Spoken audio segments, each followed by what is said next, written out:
Eu vou fazer um áudio agora sobre os princípios da administração pública, que também caem em todos os concursos públicos. É o artigo 37 da Constituição Federal. Vou fazer também apenas alguns dos incisos, porque ele também é bem longo, assim como o artigo 5º, que tem diversos incisos e que eu fiz apenas os primeiros. Bem, a administração pública direta e indireta de qualquer dos poderes da União, dos Estados, do Distrito Federal e dos municípios obedecerá aos princípios da legalidade, impessoalidade, moralidade, publicidade e eficiência e também alguns que vêm a seguir. O que é importante aqui no caput desse artigo? A gente tem a seguinte situação. Aqui ele fala da administração pública direta e indireta. A administração pública direta são os órgãos do executivo. A administração pública indireta são as autarquias, fundações, são todos os órgãos indiretos que não têm uma administração do executivo. A administração tanto direta quanto indireta, que no seu todo se chama administração pública, tem que seguir os princípios da legalidade, da impessoalidade, moralidade, publicidade e eficiência, que a gente vai dar a sigla de LIMP: legalidade, impessoalidade, moralidade, publicidade e eficiência. As primeiras letras das palavras referentes aos seus princípios vai formar a palavra LIMP. Então a gente decora essa dica para saber quais são os 5 princípios da legalidade, da administração pública. Cai em toda a prova. Vocês decorando esses princípios, vocês conseguem aí fazer a prova também com bastante facilidade. Além de seguir os princípios LIMP, legalidade, impessoalidade, moralidade, publicidade e eficiência, a administração pública também tem que seguir alguns outros requisitos, principalmente em relação à sua investidura, em como é que você vai entrar para a administração pública, tanto da direta quanto direta. Então, a partir de agora, vocês já sabem, se a gente falar em administração pública, nós estamos falando da administração direta e da administração indireta. Isso vale para qualquer concurso público. Bem, para você ser investido num cargo, numa função pública, você tem que passar por alguns requisitos.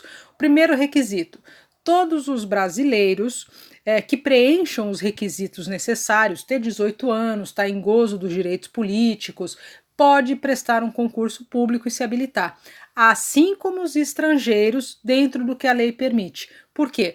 Porque existem artigos da Constituição que vedam o ingresso do estrangeiro num cargo público. Por exemplo, no caso nosso do TJ, esse é um artigo que também cai, o artigo 92. É vedado ao estrangeiro ser presidente da Câmara, é vedado ao estrangeiro ser presidente do Brasil, da República. Então, existem algumas situações que a administração pública veda a presença de estrangeiros sendo investidos no cargo, mas são apenas alguns cargos específicos, taxativos, que estão elencados lá no artigo 92.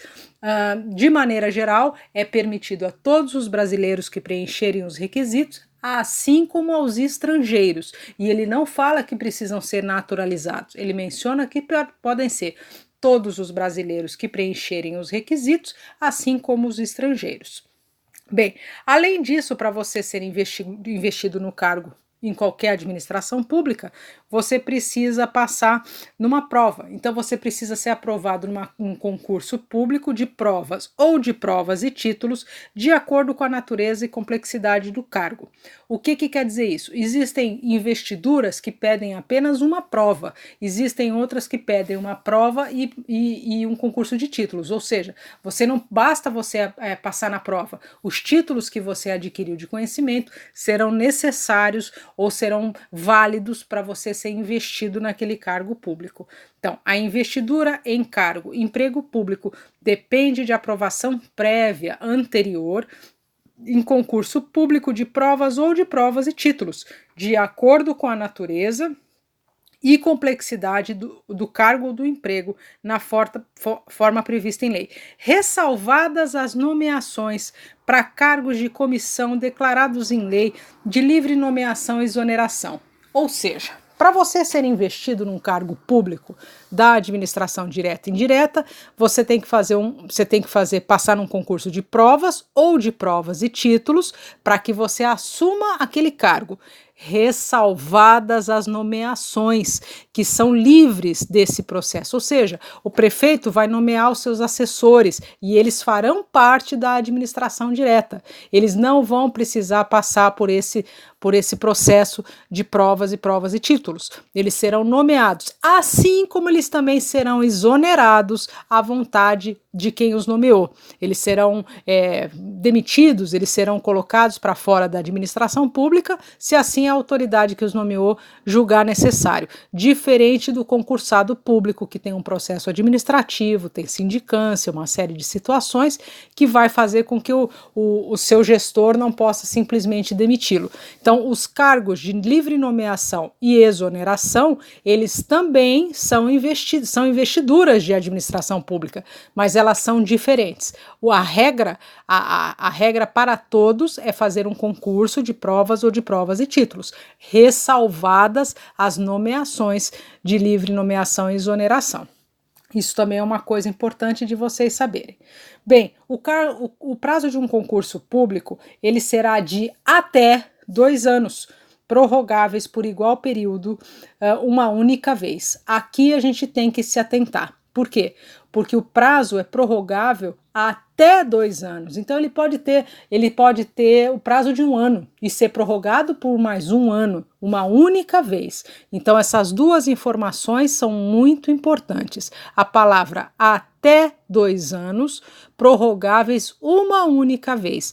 Esse é um inciso que a gente tem que ler e tem que decorar. É até 2 anos e é prorrogável uma única vez. O nosso concurso do TJ, o prazo dele é de 1 ano, prorrogável por mais 1. Mas a lei determina que os concursos públicos tenham validade de até 2 anos, prorrogável uma única vez por igual período, tá? Isso é super importante também de saber. Bem, durante o prazo improrrogável previsto no edital de convocação, aquele aprovado em concurso de provas e títulos será convocado com prioridade sobre os concursados para assumir cargo ou emprego. Ou seja, dentro do prazo válido de um edital, aqueles que estão na fila, eles serão chamados sempre com prioridade sobre novos concursos. Ou seja, é para que não se façam concursos à toa e depois não chama e vai para o seguinte. Então, é só vocês fazerem essa associação. Fez o concurso, terá prioridade aquele que já passou dentro do prazo de validade do concurso.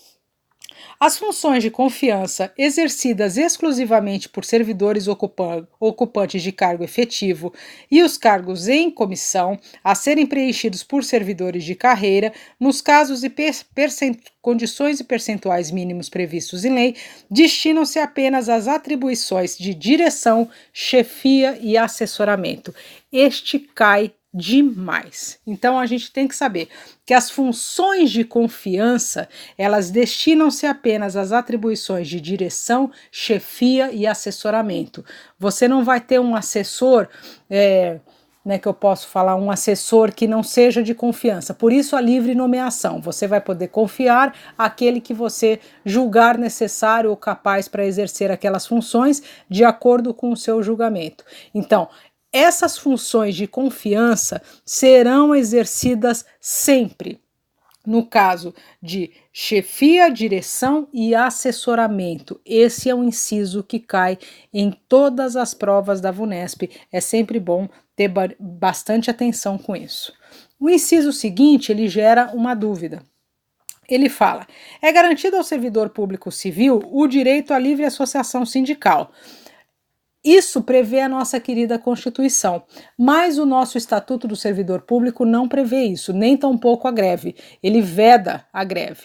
Então, aqui a Constituição permite a livre associação sindical. Como a Constituição ela está acima de qualquer outra lei, no caso de uma divergência vai sempre prevalecer o que está escrito na Constituição e não o que está escrito no Estatuto do Funcionário Público, no caso nosso aqui do Estado de São Paulo. Então, não vai cair, justamente porque geraria conflitos, problemas, não vai cair. Mas é só caso vocês forem estudar o Estatuto do Funcionário Público, vocês vão ver que há uma vedação para a greve quando a nossa Constituição permite que o funcionário público faça greve. Mas vai valer sempre o que determinar a nossa Constituição, que é a lei maior, é a lei sobre todas as outras, tá bom? Então, eu vou encerrar aqui essa primeira parte do artigo 37 dos princípios da administração pública.